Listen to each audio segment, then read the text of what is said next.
Hello student, आज हम करेंगे चैप्टर 5 कंटिन्यूटी एंड डिफरेंशिएबिलिटी की एक्सरसाइज 5.1 का 14th क्वेश्चन। देखो इसके अंदर क्या दे रखा है, हमें फंक्शन दे रखा है कि इफ x 0 से बड़ा है और उसके इक्वल है और 1 से छोटा है और उसके इक्वल है, तो वो कितना दे रखा है, हमें 3 दे रखा है। और इफ x जो है 1 से बड़ा है और 3 से छोटा है, तो वो कितना दे रखा है, हमें 4 दे रखा है। और इफ x जो है 3 से और 10 के बीच में और उनके इक्वल भी है, तो हमें कितना दे रखा है, 5 दे रखा है। तो हमें किस किस पे डिफरेंशिएबिलिटी चेक करनी है। देखो, एक तो जहां पर हमें लेस भी दे रखा होता है, इक्वल भी दे रखा है और ग्रेटर भी दे रखा है, उस पे चेक करनी होती है। तो यहाँ पे देखो 0 से हमें ग्रेटर तो दे रखा है, इक्वल भी दे रखा है, लेकिन उससे लेस नहीं दे रखा, तो 0 पे नहीं चेक करेंगे। अब यहाँ देखो 1 से हमें लेस दे रखा है, 1 के इक्वल भी दे रखा है और 1 से ग्रेटर भी दे रखा है फंक्शन। इसी तरीके से 3 से लेस दे रखा है, 3 से ग्रेटर और उसके इक्वल दे रखा है, इसलिए 3 पे। तो हम यहाँ पे देखो 10 पे लेस दे रखा है, इक्वल दे रखा है, लेकिन 10 से ग्रेटर नहीं दे रखा। तो हमारे पास 2 पॉइंट्स निकल के आएंगे, एक तो 1 निकल के आएगा और एक हमारा किस पे, 3 पे। तो हम इस फंक्शन को 2 पॉइंट्स पे चेक करेंगे, एक तो 1 पे और एक 3 पे चेक करेंगे। तो first we check at x is equal to 1। तो हमने सबसे पहले 1 पे चेक किया, 1 पे चेक करेंगे। देखो लेफ्ट हैंड लिमिट लेंगे तो लिमिट x टेंड टू 1 का लेफ्ट, 1 के लेफ्ट में फंक्शन हमें कितना दे रखा है, 3 दे रखा है। ठीक है, अब यहाँ पे हम इसकी जगह x की जगह हम क्या करते हैं, 1 के लेफ्ट में जाने के लिए एक स्मॉल क्वांटिटी h ले लेते हैं, लिमिट s टेंड टू 0। लेकिन यहाँ पर वेरिएबल तो है नहीं, तो फंक्शन कितना दे रखा है, हमें 3 दे रखा है। तो यहाँ पर h की जगह 0 तो नहीं रख सकते, तो इसकी वैल्यू कितनी आ जाएगी, फंक्शन की 3 आ जाएगी। अब हम राइट हैंड लिमिट पे जाएंगे, तो राइट हैंड लिमिट वर्ड के राइट पर फंक्शन हमें निकालना है, रखना है। अब हमें यहाँ पे लिमिट x टेंड टू 1 का राइट फंक्शन कितना दे रखा है, हमें x इज ग्रेटर देन 1 के लिए 4 दे रखा है। अब यहाँ पे लिमिट s टेंड टू 0, 4 पे क्या आ जाएगा, ये फंक्शन 4 ही वैल्यू आ जाएगी, क्योंकि h नहीं है तो 0 नहीं रख सकते, तो इसकी वैल्यू कितनी आ जाएगी, हमारी 4 ही आ जाएगी।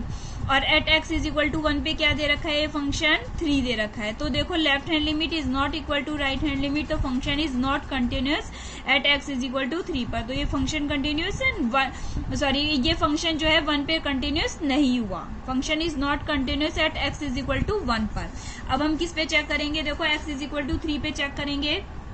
से वही प्रोसीजर, लेफ्ट हैंड लिमिट लेंगे तो लिमिट x टेंड टू 3 के लेफ्ट में जाएंगे फंक्शन, तो लिमिट x टेंड टू 3 का लेफ्ट में फंक्शन कितना दे रखा है, हमें 4 दे रखा है। तो लिमिट s टेंड टू 0, 4 है, यहाँ पे वेरिएबल नहीं है, तो इसकी वैल्यू कितनी आ जाएगी, हमारी 4 ही आ जाएगी।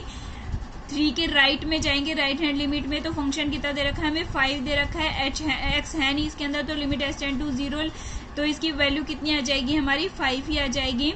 और at x is equal to 3 पर फंक्शन कितना दे रखा है हमें, at x is equal to 3 पर फंक्शन हमें दे रखा है 5। तो इसके अंदर भी left hand limit right hand limit के इक्वल नहीं हो गई, तो फंक्शन क्या है, हमारा कंटिन्यूअस नहीं होगा। अब हमारा 15 क्वेश्चन देखेंगे। एक फंक्शन दे रखा है हमें 2x दे रखा है, if x is less than 0 है, x इज लेस देन 0 पे लेस देन 0 पे 2x दे रखा है, x और 0 और 1 के बीच में और उनके इक्वल भी है, तो कितना दे रखा है, 0 दे रखा है। और x इज ग्रेटर देन 1 के लिए फंक्शन कितना दे रखा है, हमें 4x दे रखा है। तो हमें किस किस पे चेक करनी है, देखो 0 से लेफ्ट भी दे रखा है, 0 के राइट और इक्वल भी दे रखा है, 1 के लेफ्ट और इक्वल और 1 के ग्रेटर पे। तो हमारे पास 2 पॉइंट्स मिल गए, हमें 0 पर और 1 पे चेक करनी है। तो सबसे पहले हम 0 पे चेक करेंगे, तो x टेंड टू 0 के लेफ्ट में फंक्शन कितना दे रखा है, हमें 2x दे रखा है।